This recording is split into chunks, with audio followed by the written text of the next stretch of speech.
설야의 등불 찾아와 주셔서 감사합니다. 오늘도 복 많이 받는 하루 되십시오. 구독과 좋아요는 이야기꾼에게 큰 힘이 됩니다. 옛날 강원도 깊은 산골로 떠나보실까요?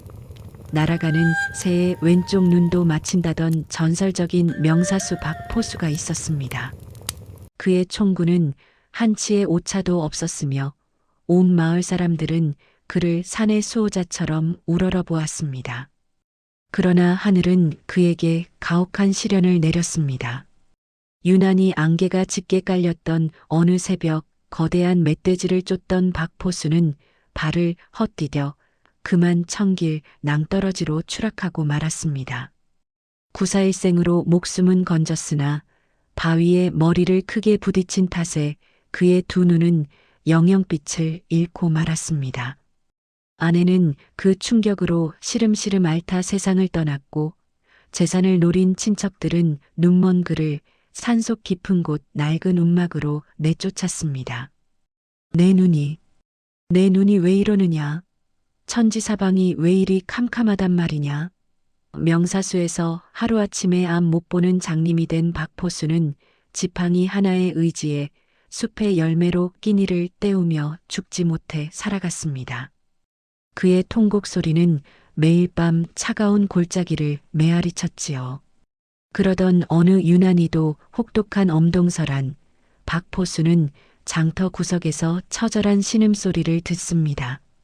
누군가에게 매질을 당해 뒷다리가 꺾이고 피투성이가 된 채 버려진 하얀 강아지 한 마리였습니다. 허허, 내 신세가 나랑 똑같구나. 눈먼 사내와 다리 병신개라. 박포수는 제 입에 들어갈 죽 한 그릇을 포기하고 그 돈으로 강아지를 샀습니다. 그는 강아지를 가슴팍 옷 속에 품고 심리 눈길을 걸어 움막으로 돌아왔습니다.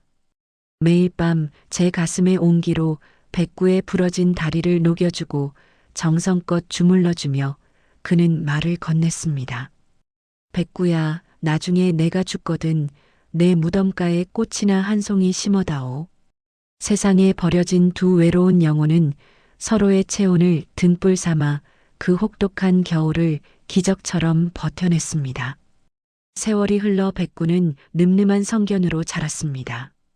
신기하게도 백구는 주인의 눈이 보이지 않는다는 것을 본능적으로 알았습니다. 백구는 항상 주인의 바짓가랑이를 물어 낭떠러지를 피하게 했고 박포수는 백구의 목에 작은 방울을 달아 그 소리를 이정표 삼아 한 발씩 내디뎠습니다. 하지만 지독한 흉년이 든 어느 겨울밤 굶주린 늑대떼가 움막을 에워쌌습니다.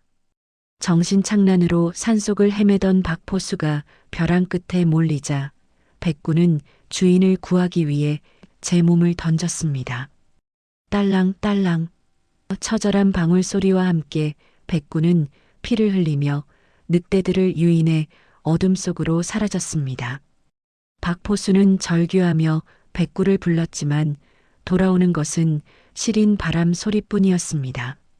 눈보라가 몰아치던 그 밤 백구는 뒷다리가 꺾이고 옆구리가 찢어지는 고통 속에서도 방울 소리를 내며 늑대들을 유인했습니다. 그 끝에서 마주한 것은 가마가 부서진 채 산속에 고립되어 떨고 있던 최대감댁 외동딸 설이 아가씨였습니다. 백구야 고맙구나. 네가 내 목숨을 살려주었구나. 백구는 늑대떼를 몰아낸 뒤 기력이 다해 쓰러지면서도 설이의 치맛자락을 물고 늘어졌습니다. 그 간절한 눈빛에 이끌린 설이가 가솔들을 재촉해 도착한 곳은 차가운 동굴 안, 그곳엔 얼음장처럼 식어가는 박포수가 있었습니다.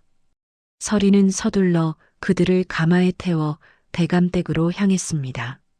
하지만 대문 앞에는 거대한 장벽이 기다리고 있었습니다. 최대감이 노발대발하며 가마 앞을 가로막은 것입니다. 네 이놈들, 감히 어디라고 이런 해괴한 몰골들을 들이느냐. 죽어가는 장님 포수와 피칠갑을 한 짐승이라니 집안에 부정이 탈까 두렵지도 않느냐. 당장 내치거라. 최대감의 호통에 하인들이 박포수를 끌어내려 하자 정신을 잃었던 백구가 신음하며 일어나 최대감 앞에 엎드려 머리를 땅에 박고 낑낑대기 시작했습니다. 마치 제발 내 주인만은 살려달라고 비는 듯한 형국이었지요. 그 광경을 본 서리가 무릎을 꿇었습니다. 아버님, 이 짐승은 제 목숨을 구한 은인입니다. 저들을 내치시려거든 저 또한 이 눈바닥에 버려두십시오. 은혜를 모르는 가문의 딸로 사느니 차라리 늑대밥이 되는 것이 낫겠습니다. 서리의 서슬 퍼런 기계에 최대감은 결국 홧김에 별채를 내어주었습니다. 서리는 밤마다 직접 약탕기를 들고 별채로 향했습니다.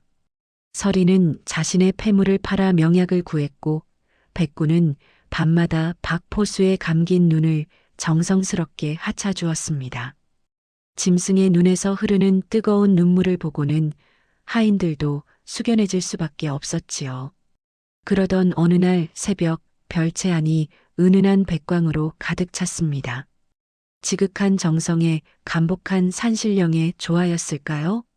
감겨있던 박포수의 눈꺼풀이 파르르 떨리더니 마침내 번쩍 떠졌습니다.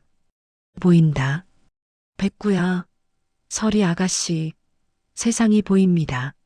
시력이 돌아온 박포수가 가장 먼저 본 것은 자신을 지키느라 흉터투성이가 된 백구의 맑은 눈동자와 밤샘 간호로 초췌해졌으나 눈부시게 아름다운 서리의 미소였습니다. 눈을 떴으나 박포수는 서둘러 나서지 않았습니다. 정갈하게 씻고 의관을 갖춘 그의 모습에 최대감은 소스라치게 놀랐습니다. 그가 내뿜는 기세가 예사롭지 않았기 때문입니다. 사실 박포수는 과거 정쟁에 휘말려 억울하게 가문이 몰락하고 홀로 살아남아 신분을 숨긴 채 살던 한양 명문 사대부가의 자제 박진우였습니다. 시력을 찾은 그는 움막 깊숙이 숨겨두었던 가문의 신표와 서책들을 꺼내 밤낮으로 글을 읽고 무예를 닦았습니다. 최대감은 사위의 천재적인 문무재능을 보고 무릎을 쳤습니다. 내 집안에 용이 들어왔구나. 드디어 한양에서 열린 과거 시험, 박진우는 거침없는 필력과 신묘한 궁술로 당당히 장원급제를 차지했습니다. 어사화를 머리에 꽂은 그가 임금님 앞에 서자 가문이 억울함이 풀리고 명예가 완전히 복권되었습니다. 이후 고향으로 돌아온 그는 최대감댁 서리 아가씨와 성대한 혼례를 올렸습니다. 온 고을이 들썩이는 잔칫날 꽃가마 뒤에는 비단띠를 두르고 금방울을 단 백구가 당당하게 걸어갔습니다.